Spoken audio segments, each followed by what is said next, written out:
নমস্কার প্রিয় দর্শক বন্ধুরা, আপনারা দেখছেন আপনাদের প্রিয় চ্যানেল কেরিয়ার আপডেট বেঙ্গলি। বন্ধুরা, এই মুহূর্তে একটি ভয়ঙ্কর তথ্য সামনে চলে এলো। হ্যাঁ বন্ধুরা, আপনারা জানেন যে লোকসভা ভোটের দিনক্ষণ ঘোষণা হয়ে গিয়েছে। লোকসভা ভোট খুব কাছাকাছি চলে এসেছে। তো বন্ধুরা, এরই মধ্যে একটি জনমত সমীক্ষা প্রকাশ হয়েছে এবং যেখানে দেখা যাচ্ছে যে বিজেপির যারা হেভিওয়েট প্রার্থী রয়েছে তারা এইবারে লোকসভা ভোটে হারতে চলেছেন।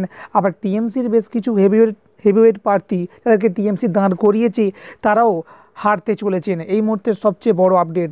তো বন্ধুরা, বিজেপির কোন প্রার্থীরা হারতে চলেছে আর তৃণমূলের কোন প্রার্থীরা হারতে চলেছে, আজকের এই ভিডিওটির মাধ্যমে সম্পূর্ণ আপডেট দিয়ে দেবো। তাই বন্ধুরা, সঙ্গে থাকুন এবং শেষ পর্যন্ত দেখতে থাকুন।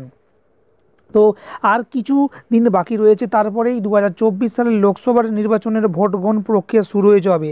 তো তার আগেই একটা জনমত সমীক্ষা সামনে চলে এসেছে এবং সেই সমীক্ষার আর যে রেজাল্ট দেখে চোখ আপনার কপালে উঠবে। হ্যাঁ বন্ধুরা, তো ভয়ঙ্কর আপডেট এই মুহূর্তে সামনে আসছে। তো আপনারা জানেন যে টিএমসির পক্ষ থেকে হাড্ডাহাড্ডি লড়াই করার জন্য বলা যেতে পারে যে ভাগা ভাগা প্রার্থী দেওয়া হয়েছে যাতে করে তারা জিততে পারে। সেই সঙ্গে বিজেপিরও হাই ভোল্টেজ প্রার্থী দেওয়া হয়েছে যাতে করে তারাও তৃণমূলের থেকে এগিয়ে যেতে পারে। তো এই মুহূর্তে যে জনমত সমীক্ষা প্রকাশ পেয়েছে তাতে দেখা যাচ্ছে যে 42টি আসনের মধ্যে কে জিতবে আর কে হারবে। তো আগামী 4ই জুন ভোট গণনার দিন রয়েছে। তো তার আগেই একটা জনমত সমীক্ষা প্রকাশ হয়েছে। সেই সমীক্ষায় জানানো হয়েছে যে কোচবিহারের বিজেপি প্রার্থী নিশীথ প্রামাণিক জয়লাভ করবে। হ্যাঁ বন্ধুরা, এবং তার ঝুলিতে চলে আসবে প্রায় 45% ভোট।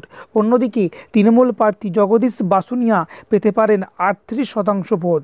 অর্থাৎ কোচবিহারের যে বিজেপি প্রার্থী তিনি এগিয়ে যেতে চলেছেন, তিনি জিততে চলেছেন। এবং হাড্ডাহাড্ডি লড়াই হতে পারে মুর্শিদাবাদের বহরমপুর কেন্দ্রে। সেখানে বিজেপি প্রার্থী নির্মল সাহা জয়লাভ করতে পারবেন জনমত সমীক্ষায়, এমনই তথ্য সামনে আসছে। কারণ কি, এখানে যে তৃণমূলের পক্ষ থেকে দাঁড় করানো হয়েছে তিনি হচ্ছে হাই ভোল্টেজ প্রার্থী, তিনি হচ্ছে ইউসুফ পাঠান, বিখ্যাত ক্রিকেটার ইউসুফ পাঠান। তো তিনি হেরে যেতে চলেছেন বলে জানা যাচ্ছে এবং সমীক্ষায় দেখা যাচ্ছে যে নির্মল সাহা প্রায় দ্বিগুণ ভোটে এগিয়ে যাবে এই ইউসুফের থেকে।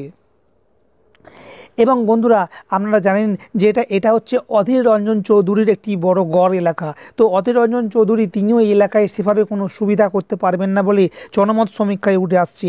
আবার জানা যাচ্ছে মহুয়া মৈত্র, তো মহুয়া মৈত্র যাকে নিয়ে বলা যেতে পারে কিছুদিন আগেই জলঘোলা শুরু হয়ে গিয়েছিল, সেই মহুয়া মৈত্র কৃষ্ণনগরে বিজেপি প্রার্থীর কাছে হেরে যেতে চলেছেন, এমনই তথ্য উঠে আসছে। জানা যাচ্ছে যে বিজেপি প্রার্থী অমৃতা রায় এখানে পুরোপুরি জিততে চলেছেন এবং মহুয়া মৈত্র তিনি হারতে চলেছেন।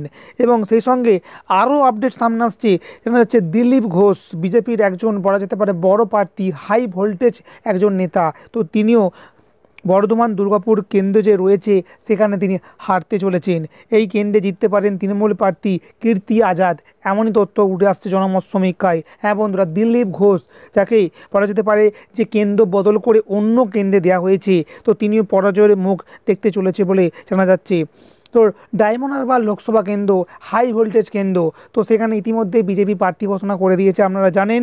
তো সেখানেও তৃতীয়বারের জন্য নাকি জয়লাভ করতে চলেছেন অভিষেক ব্যানার্জি, এমনই তথ্য সামনে আসছে জনমত সমীক্ষায়। সেখানেও বিজেপি সেভাবে এগিয়ে গেলেও জয়লাভ তারা করতে পারবে না বলে জানা যাচ্ছে। সেখানে জয়লাভ করতে চলেছেন আবার পুনরায় সেখানে জয়লাভ করতে চলেছেন অভিষেক ব্যানার্জি, এমনই তথ্য উঠে আসছে সমীক্ষায়। তো বন্ধুরা, জানা যাচ্ছে আসানসোলে বিজেপি প্রার্থী যে রয়েছে সেখানে বিজেপি প্রার্থী বলা যেতে পারে যে হারতে পারে বলেই জনমত সমীক্ষায় তথ্য উঠে আসছে। তো বন্ধুরা, বুঝতে পারছেন ভয়ঙ্কর এক জনমত সমীক্ষা সামনে এসেছে। তো বন্ধুরা, এই যে জনমত সমীক্ষা করেছে, এই জনমত সমীক্ষা করেছে জনপ্রিয় বলা যেতে পারে টিভি চ্যানেল টিভি নাইন এই জনমত সমীক্ষাটি করেছে বলে জানা যাচ্ছে এবং সেখানে এই ভয়ঙ্কর তথ্য সামনে এসছে। তো বন্ধুরা, সঙ্গে থাকুন, এ ব্যাপারে আরও আপডেট এলে সবার আগে পেয়ে যাবেন এই চ্যানেলের মাধ্যমে।